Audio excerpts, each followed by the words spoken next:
Okay, there may finally be a solution to one of the biggest problems plaguing U.S. immigration, which is visa overstays. We don't talk about it enough. But in 2017, approximately 700,000 travelers to the United States overstayed their visas, that according to Homeland Security. But Congressman Steve King is introducing new legislation that would require non-immigrants to post bonds before visiting the United States. So would this help to finally get illegal immigration, these visa overstays, under control? Joining us now with a reaction is Tom Homan, the former acting director of ICE, along with Alan Orr, who is an immigration attorney. Alan. Hi. So this is a problem, not that big of a problem, and we don't need this type of solution. 700,000. Alan, I adore you. You know that. Yeah. 700,000 people is not a big problem? So that's a reporting problem from the government. So right now, the way that the government relates to people who leave through land ports is improperly recorded. And sometimes when students change their status, that isn't also properly reported. So I don't really trust the facts that are sort of presented. So you don't trust the numbers from Homeland Security? There have actually been other reports from Robert Warren, who used to work for the government and also now works for the Center for Immigration Studies, that debunks most of this study, saying that this is just an exaggeration and another way to sort of push more restrictive policies down at immigration. So you don't think there really is any problem with visa overstays? I think visa overstay is an issue, but I don't think bonds is the solution, because what that will do is sort of make getting visas a class issue. So therefore, people who have the money to post a bond will then get a visa, and then if they wanted to, will still overstay because money would not be an issue for them. Tom. Well, first of all, I disagree with my friend here. I think that it is a huge problem. Maybe a few years ago, I wouldn't trust the numbers, but the recent methodology used by CBP now, they're about 90% accurate. So you're talking about several 100,000 people a year. Bond is a good idea, as long as it's high enough, so it's a deterrence, so they're not willing just to forfeit it and stay illegally. And also, what I think part of this legislation be is criminalize those who overstay a visa. Again, most of those overstay visa come to this country with a full intent of never leaving. That's just like illegal entry. So if you criminalize it, that's another consequence, another deterrence to stop this from happening. Okay, so 5 countries with overstay rates of over 30%. Chad, Djibouti, Eritrea, Liberia, and the Solomon Islands. So when folks from Chad or these other countries come in, there's a pretty good chance they're not leaving. Now, something has to be done. I mean, we know this is what's happening. And yet it's like, stamp the visa, come on in. And then they don't leave. And it's like, I can't even blame them for not leaving. No one's really hunting them down. Well, this bond issue has been in the law for decades. They just need to finally implement it. We've been asking for that for years.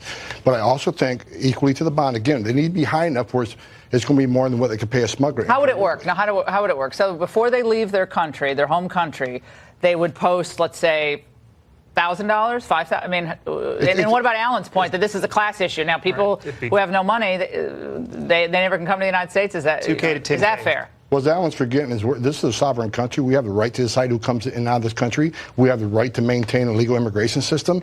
I can tell you, there's hundreds of thousands every year. And you're right, the population is not a priority, hasn't been a priority.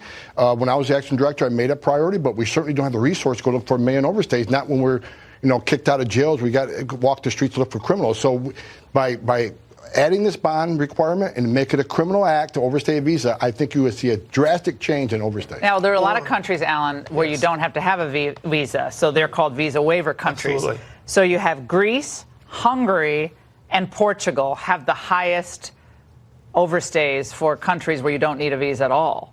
But we're categorizing, so we know who the high-risk people are. For whatever, well, Greece, we know they're having a lot of problems. Hungary, everyone wants to come to the United States.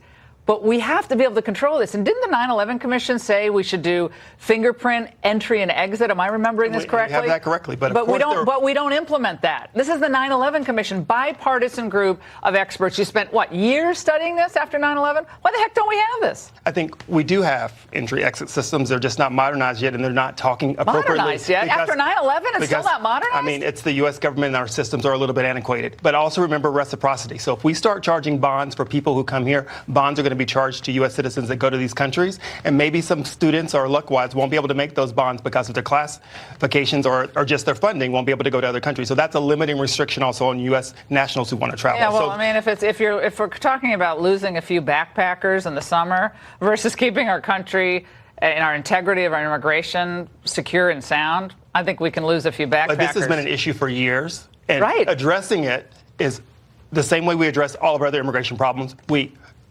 modernize our immigration system. And the problem is, if more people were able to stay here legally, then we wouldn't have the problem with overstays. Things like ending TPS, ending DACA is only going to increase the amount of overstays that are here because we know these people are not going to be able to. You really don't want to put any limits. If you want no limits on people who can come into the country on visas, or you really want no limits, correct? No, it's not about no limits. It's about appropriate limits. And if we're able to absorb 700,000 people a year or whatever the numbers may be into our society, and they're able to stay and they're working at places and they're here productively, then something says they're not all here. We have a list of like how many that are. We're the most welcoming country in the world. We have they're also more committing people in crimes this country here than all other countries combined. All right, guys, we're out of time.